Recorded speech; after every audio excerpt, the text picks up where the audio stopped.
Hello, guys, and welcome back to another episode of the ADH Dads. I'm your host, CJ, I'm JJ. and I'm excited to have our guest on today. She's a very good friend of mine. Her name is Emma Leigh Rivera. How you doing today, Emma? I'm good. How are you? I'm doing great. Thank you so much for coming on. Thanks for having me. I'm excited. Yeah, I was excited to talk to you because, you are, my good friend Nate Hurd.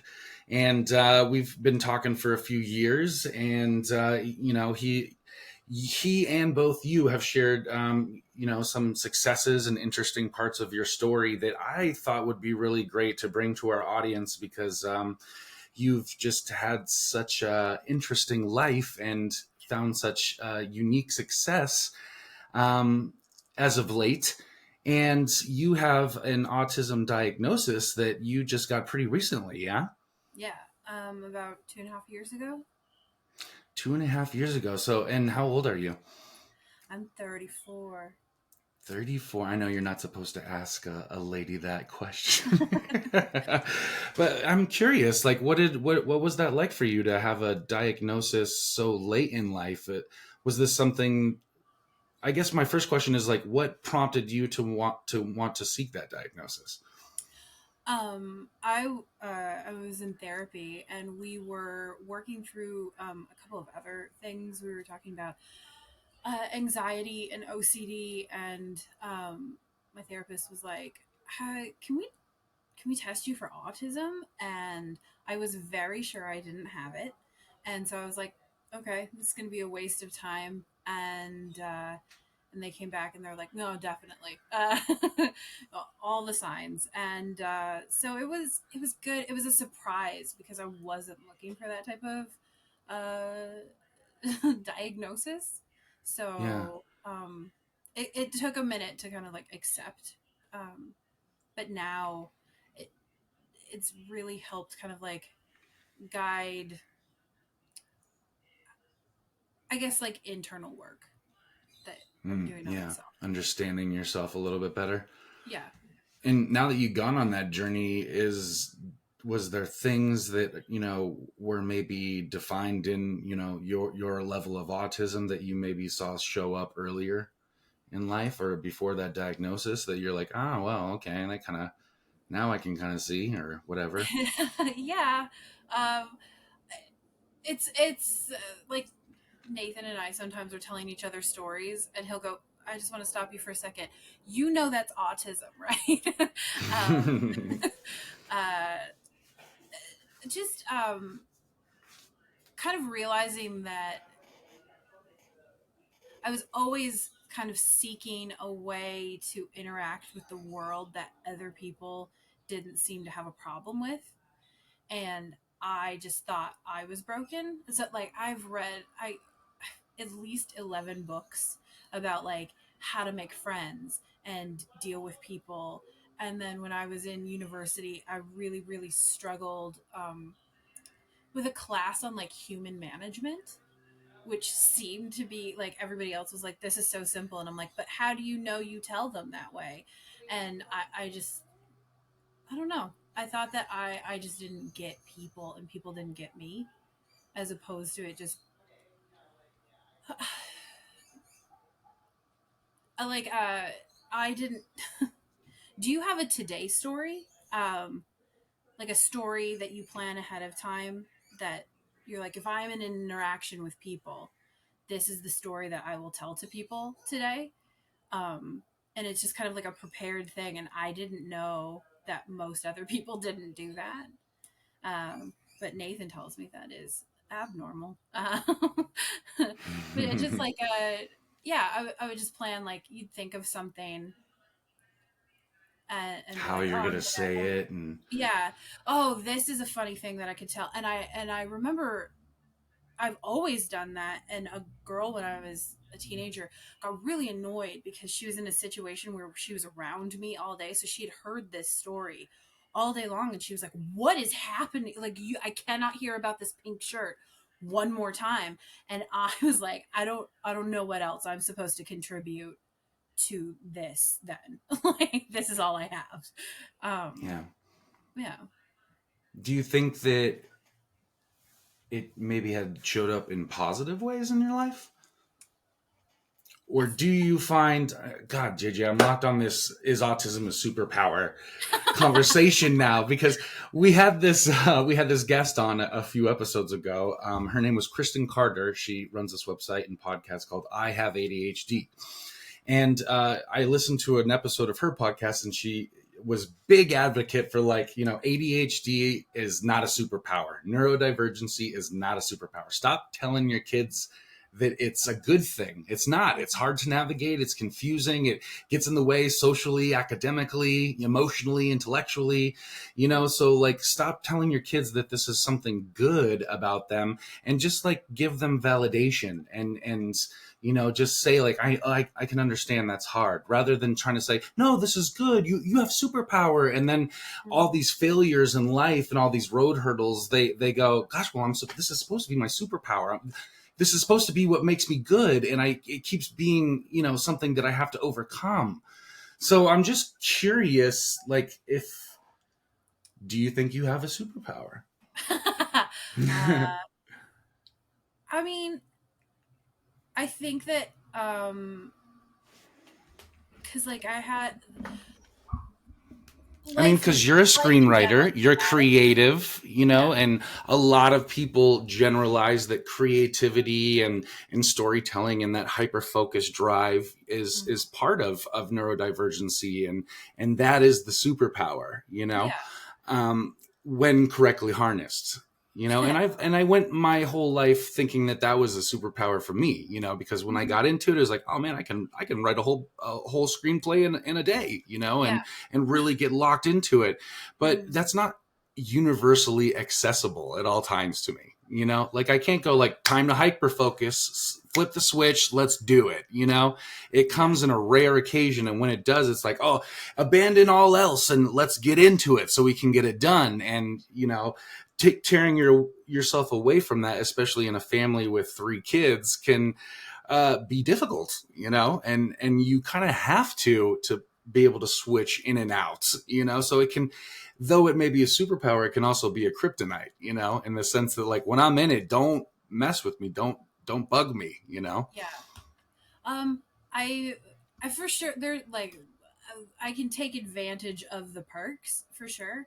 I think that with autism, I have a little more not control, but like the hyper focus is um a lot more consistent than I've noticed with like Nathan's ADHD hyperfocuses.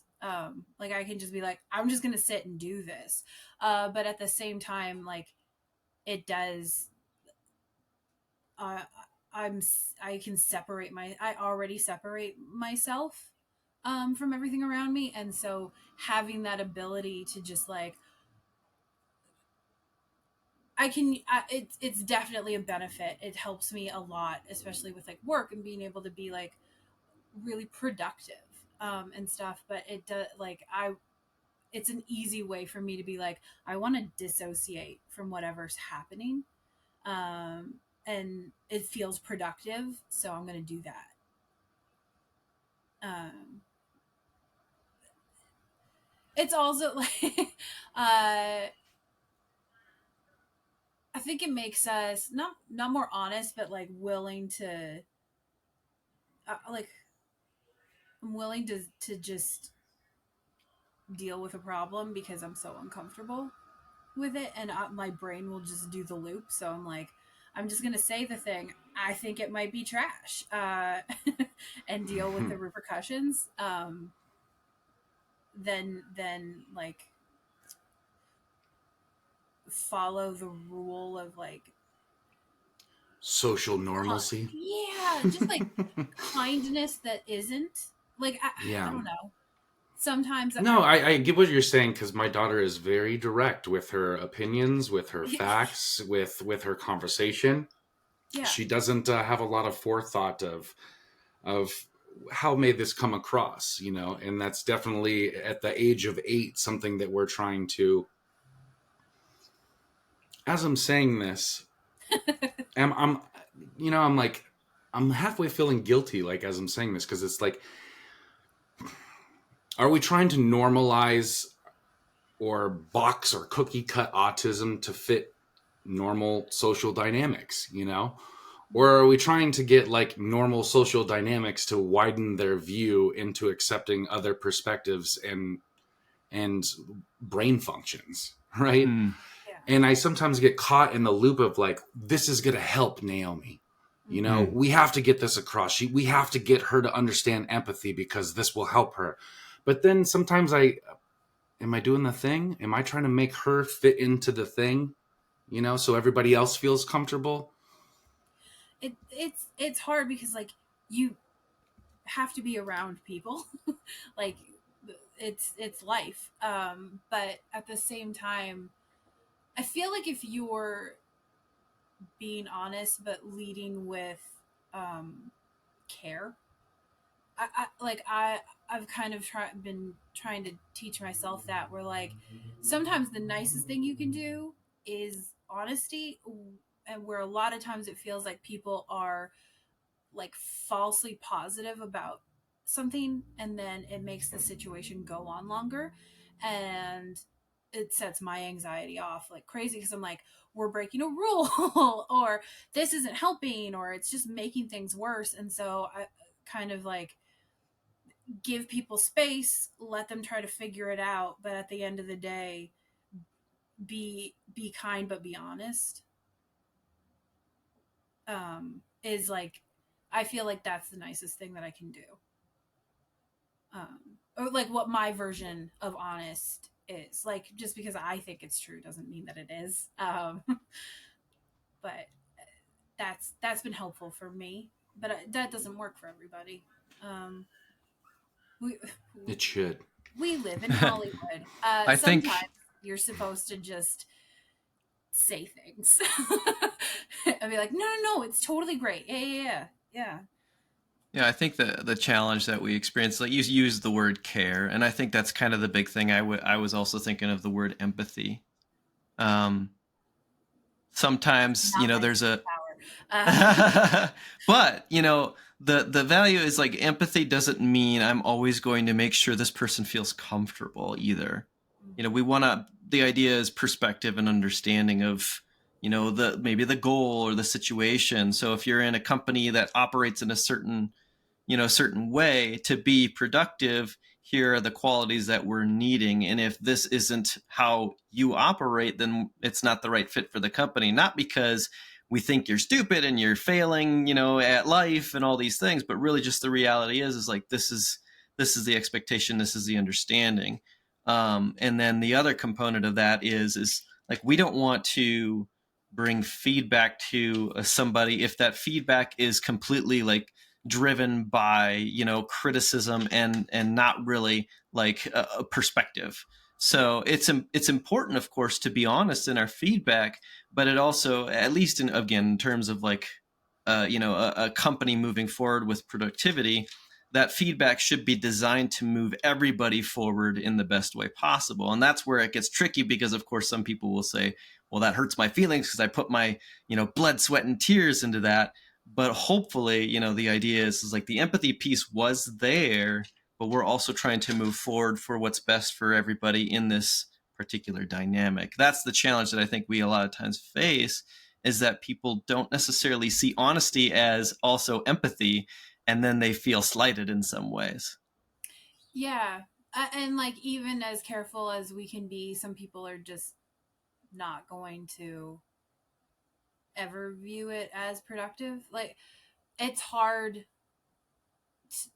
when you have an idea or you're really passionate about something, or it's just like it's just your life. Like everything that we do, we're attached to in some way. If you put your effort into it and somebody saying, I don't really like that, it can feel hurtful. If you're emotionally attached to it because you touched it. I Do you think maybe having a diagnosis now after 2.5 years, has that impacted your life in any way? Yeah, I think that it's impacted. I am I'm a lot. I'm trying to be gentler with myself when I have just day to day interactions with people. I remember I was in theater school and it was awful because it's theater school. Um, like like acting, music, that's all great. People, I mean, everybody's emotional and everybody's, trying to get the main parts in shows, and people are trying to get the solos. And um I remember being just so sad all the time, doing the thing that I really loved every day, but then feeling so separate. Um, and like it felt like my fault because I'd always felt like that. But I thought it would be better because I was working in something that I wanted to be doing, and that I What loved. about that appealed to you? The Theater. theater and yeah. Um, it kind of uh I grew up in a really religious family, where we didn't deal with feelings and thoughts, and there's a lot of trauma that happens in life. And theater and music kind of seemed like the only place where I could like exercise that. Yeah. Um, and it also like being on stage seemed like the only place that people liked me. Hmm. Um, and I knew how to. Oh god, I'm sorry, I'm having like an autistic epiphany. I knew I could make people feel a certain way. Like if I wanted them to cry, I could make them cry, and if I wanted them to laugh, I could make them laugh. And it was predictable, like the interaction. um I knew what was going to happen. Yeah, I just hearing you talk, it just sparks so many feelings that I can relate to of my own journey in childhood too, and with my ADHD, and everyone telling me you just need to like focus harder, read more, study harder, be quiet, stop talking, and I was like, I really cannot understand this, like I'm looking at it, I've read it 20 times, I just can't get it to stay in here, and I don't understand this. And my family background was very similar in that we just, there wasn't a lot of emotion being displayed except for anger. That was like the only one that we could like identify, Do and that all the one. other emotions were like not to be talked about or felt, and I had like a lot of suppressed feelings and interpretations of the world, and how I was growing up. And theater was the first place where I was able to be myself and not be in trouble for that. In the classroom, it was like, calm down, kid, be quiet.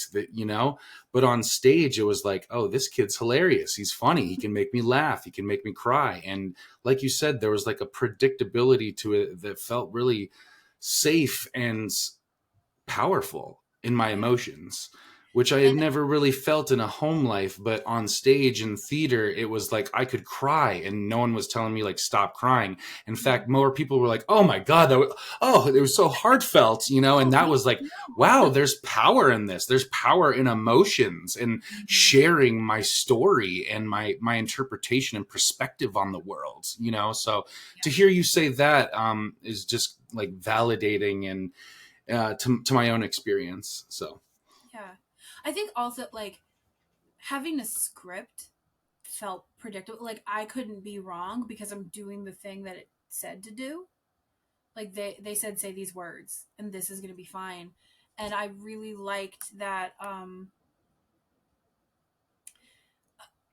like you're playing a different character, but for me, for what I do, a lot of times I'm trying to see like what choices would have made me that person. So I'm just like being a different version of me.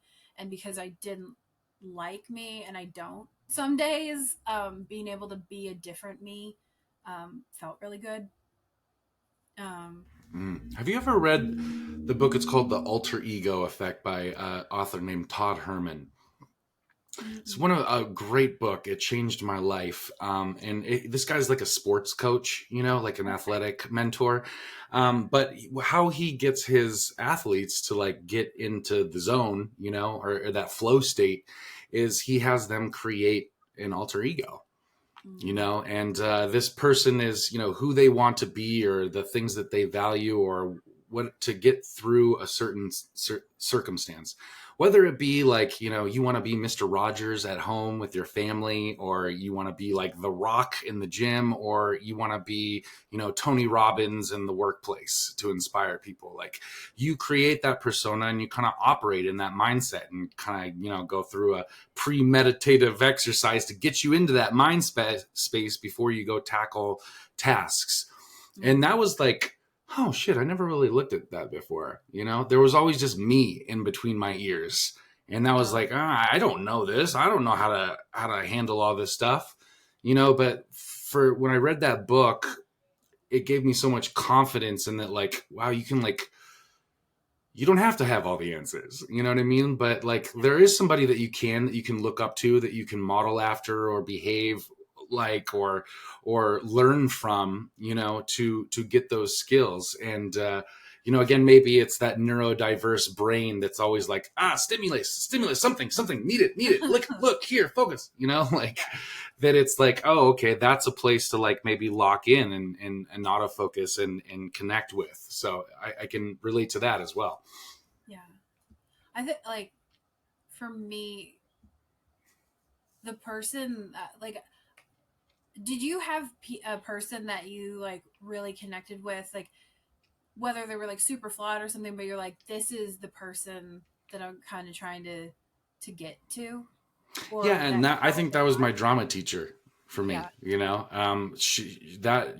I went into high school and started doing drama, she was so very accommodating of this troubled kid that everyone thought was this problem child.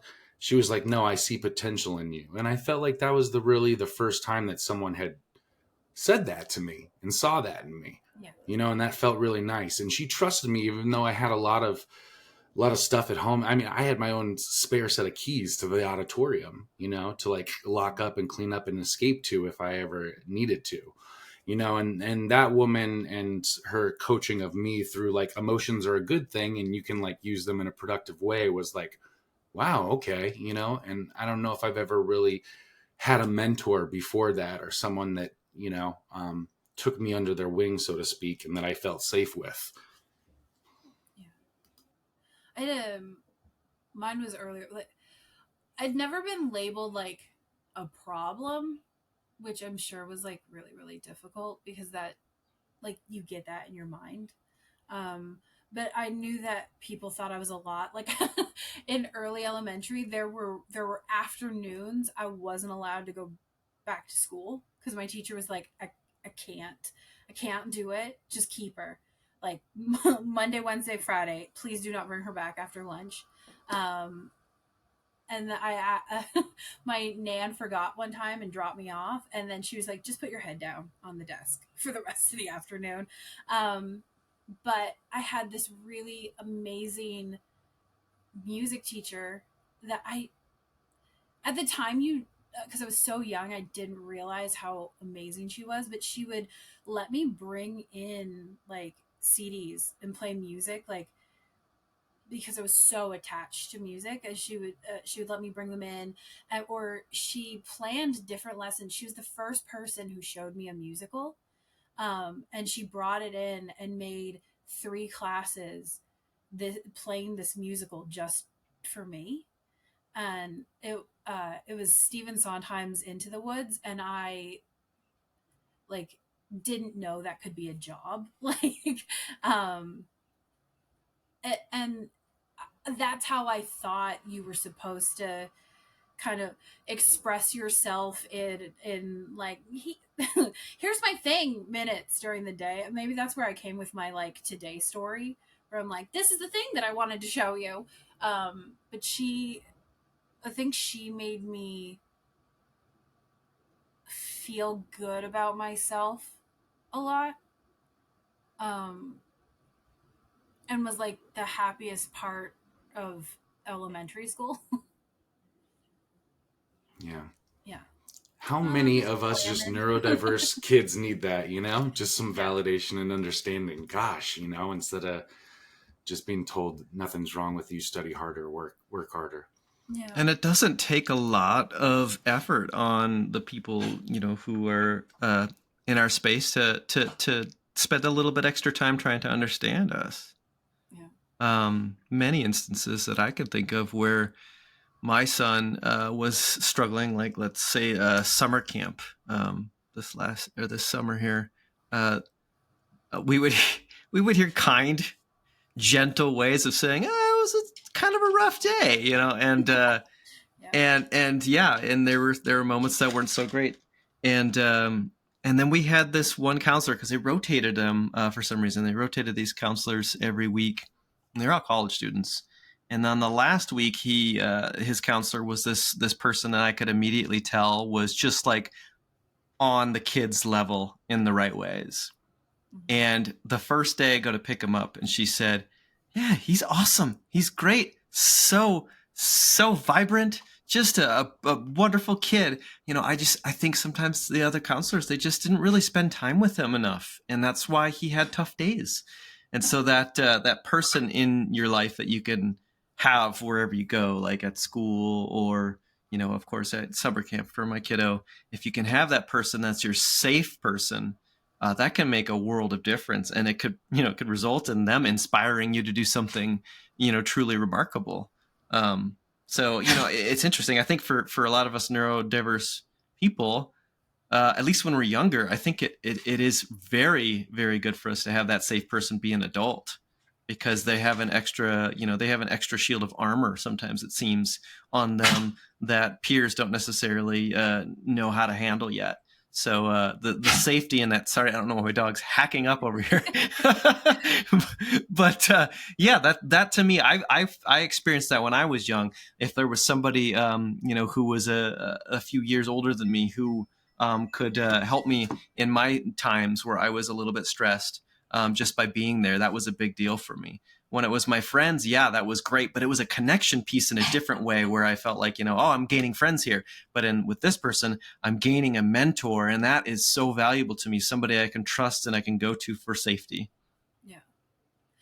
I think that's interesting because I always found that not all adults understood me, but I got on better with adults because getting a friend that was my age felt like I had won, but dealing with adults made me feel like I was being seen.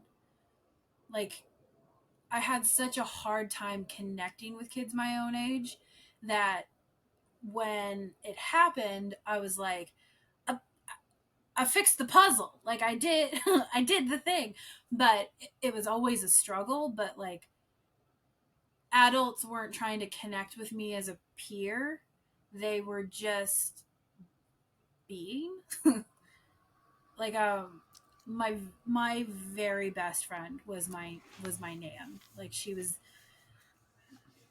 amazing and flawed and out of her mind, but I think that she helped me, even though it was like very transactional. She helped me find a way to like deal with the world. Hmm. um, and just let me. There wasn't really ever judgment in how I wanted to do it. Like she gave me a typewriter when I was a kid, and I made a fake newspaper to go sell to our neighbors. There were just made up rumors. Like, hey, do you know what person on the next street said about you? You should give me 25 cents and you can find out. Um, and It's she like would just Dave like, Pilkey's. I just thought of that, Captain Underpants. That's so funny. I love yeah, it. and she just like, she would take me to, all of this is money based. She would take me to like a farmer's market on the weekends, and she would like let me sing or play violin or do whatever. And it was like I was talking to people and doing things, but because it was a thing that I was comfortable doing, it didn't feel scary. And yeah, it was all about the cell, but she was like, look, this is what you got to do. This is we were both hustlers. It was Well, a lot. I guess that's where like my fear comes from as a parent of like wanting to conform my daughter into the normal social structure, right? Because like, yeah, like you say, like adults maybe can have a little bit more experience and patience and knowledge to understand like, oh, this kid is just, being a kid or acting a little weird. Kids are weird. He'll grow out of it, kind of. Yeah. So they kind of give you that space to ask the questions and explore more. At least some adults. Some adults are assholes, like some experiences JJ's had with. But kids are in that process of learning like what is appropriate, and most of them don't have empathy nailed down regardless of neurodivergency, Yeah. so like to get kids to accommodate someone that may react unconventionally or differently, in conversation or at playtime, you know worries me as a parent, but yeah, maybe there is nothing that we can do other than just the validation piece. Yeah. I Because you brought up an interesting conversation before we pressed record here about, you have a daughter who is not diagnosed autistic, and you were kind of talking about like, how will my autistic tendencies affect her social behavior now that she's maturing into adulthood, you know? Yeah. And I've never really kind of thought about that before. We always talk about like, how are our autistic kids going to grow up and integrate into society? But, well, how are our autistic parents going to integrate their next generation into, you know, uh, healthy working dynamics that have served them, but maybe not serve a neurotypical kid or vice versa. So, yeah, that was an interesting kind of perspective you brought on it. If you would touch base on that more. Oh yeah, no, it's because like sometimes when you see your kids and you can see you in them, and you're like, oh, that wasn't supposed to be there. That happens with me sometimes. I love that she's honest. I want her to stay honest and like say the things that she wants to, but sometimes I like you don't have to do it to a stranger. One of Nathan's favorite stories to tell about her is we were at Universal Studios and there was a guy who'd been drinking and he came over and he kind of like was toddling around, and she had a Harry Potter wand and he was like fill it up, like held his cup up to like for her to give him more beer or whatever, and she's like, I think you're done. I think you've had enough. And so I'm like, you don't have to do that to strangers. And Nathan's like, his whole like he changed his life that day because he was just like, this kid just ruined my drunk. And I'm like, that's me. That was all Yeah, me. I mean, that's something that I feel like is really going to serve Naomi later in life if we can like learn to harness that in a certain way.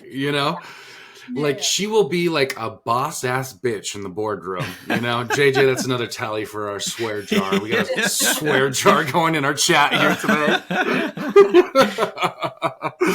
But I know that it's going to serve her well in a powerful position. I mean that I know that she's got executive mindset. She is a leader. She can boom tell you, and she's I have a list.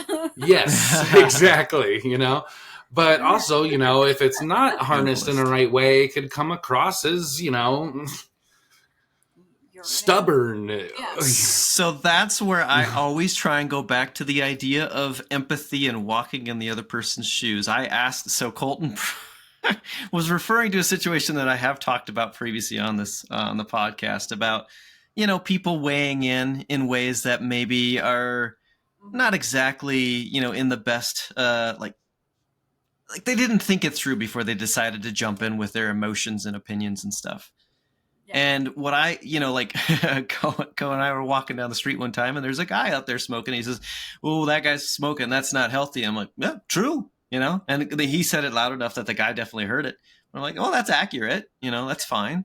And he wasn't saying like, "That guy is such an asshole. Look at it, asshole We're so smoking." bad. He wasn't doing that. He was stating observational fact. Yeah. And so when somebody gets offended by that, what I would love for them to do is to say, "Huh, well, did they mean harm by that? Were they actively trying to offend me?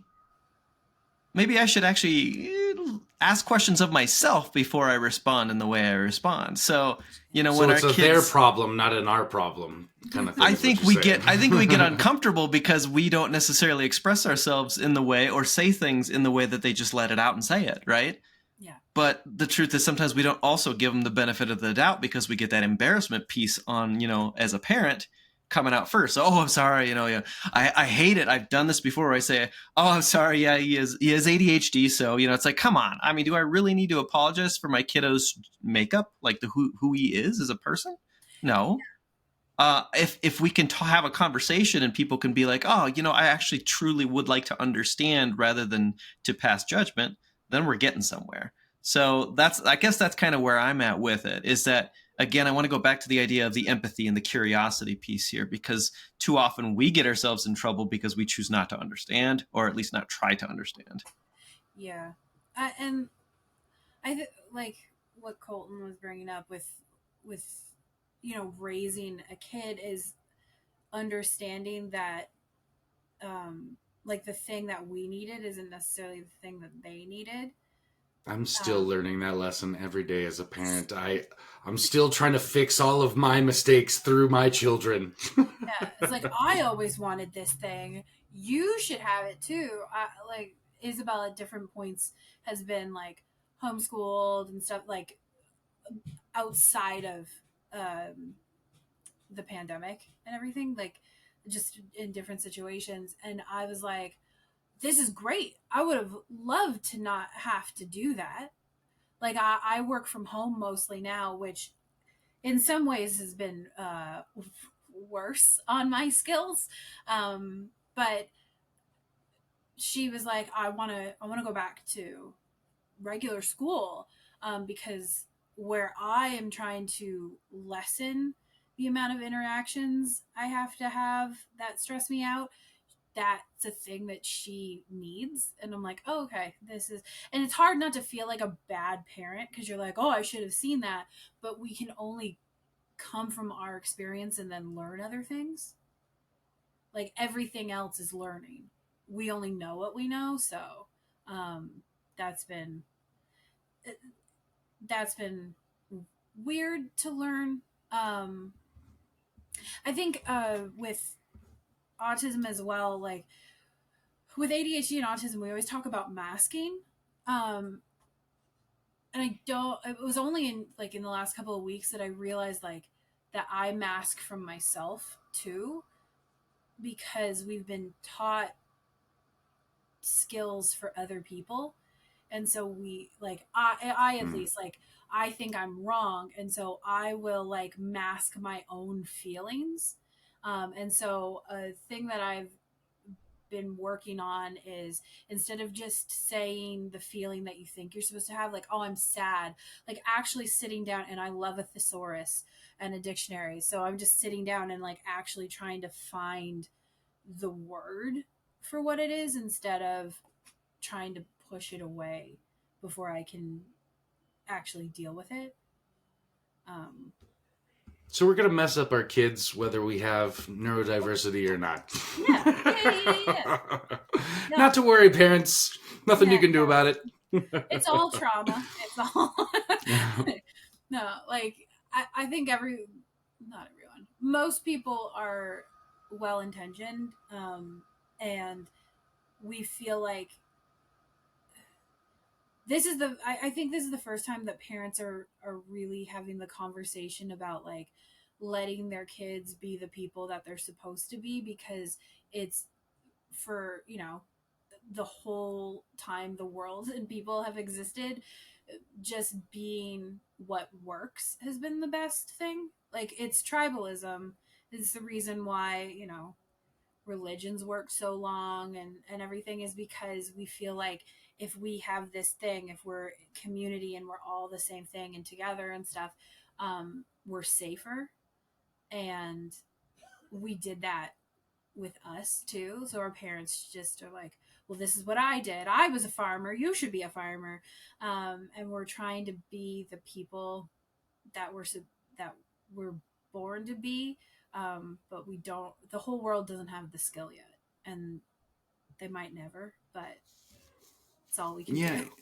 And I think like what we're talking about earlier too with the empathy piece, so often as parents of neurodiverse kids, we want other people to have empathy for our situation, but Yeah. I think that we also have to like extend a certain amount of patience, empathy, and understanding of like not everybody knows all this stuff, and it's like a Mm-hmm. very deep dive of very like technical stuff, like to get Yeah. caught up to speed on like, and it's just changing, right? Like we're like redefining what the spectrum looks like, and Yeah. how we're categorizing autism and neurodiversity, so it's still this open book process where we're contributing to it and not fully understanding it.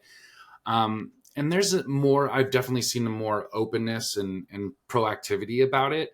Mm-hmm. But there's also this, left and right, black and white opinion about like it either is or it isn't, or it's this way or it's that way. It's not both things, and I have an opinion about it because I've been told this or I've experienced this, where I think like the collaborative process of like having you on and hearing your story and like the thoughts of like what goes through your head on a day-to-day basis versus like what it's like to be a parent versus like what it was like to be a kid with autism, like I think all of this is like so important into like contributing to what the bigger picture is, Yeah. and which I think is the individuality and then the expression of that, like we're talking about, so I think as parents too, we also have to hold space for empathy for people that may have preconceived judgments on our situation or on our child's behavior or on our displays of neurodiversity, because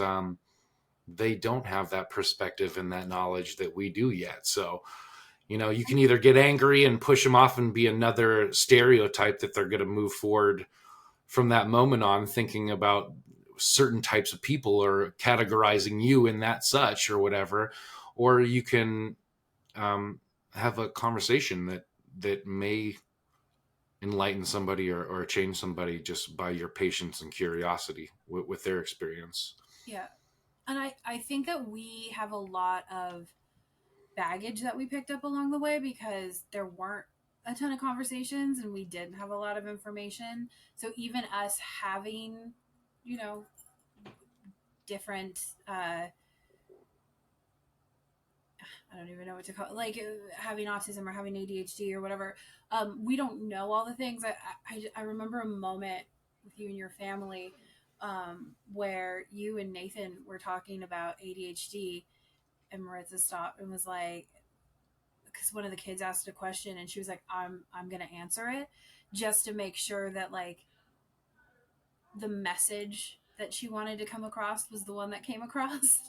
Mm. Um, and I like, I'm not gonna cry. It was like such a great thing to see where it's like I want to protect my kid from thinking about themselves something that isn't true, or Mm. maybe is true but they don't have to think about it in that way. Like I like the care to mold the message Mm. um Yeah. about the kid. It was like, it's where it's like I wish I would have had a like it was just so great to see like the like letting somebody be them but also protecting how they see themselves was Well, I'm so gonna have to great. share that story with my wife later. You will have made her day and brought a tear to her eye. So, Yeah. thank you for sharing that, and that does mean a lot. And my wife is very good at that. definitely. And I wish I had more of that too. And I think that like every neurodiverse person that we've brought on the show has also said the same thing, right, JJ? I mean, it's so I think, yeah, just the validation and understanding and the care to shape the message, like you say, is like will make the difference in development and success and feeling safe and loved. Yeah. Yeah. Love Well, you thank you guys. so much, Emma. This has been great. I've really enjoyed listening to your story, and I think that this has brought in a unique perspective, one that I haven't really dived into in some of the stuff that we've talked about. So thank you. Thanks for having me on. Yeah.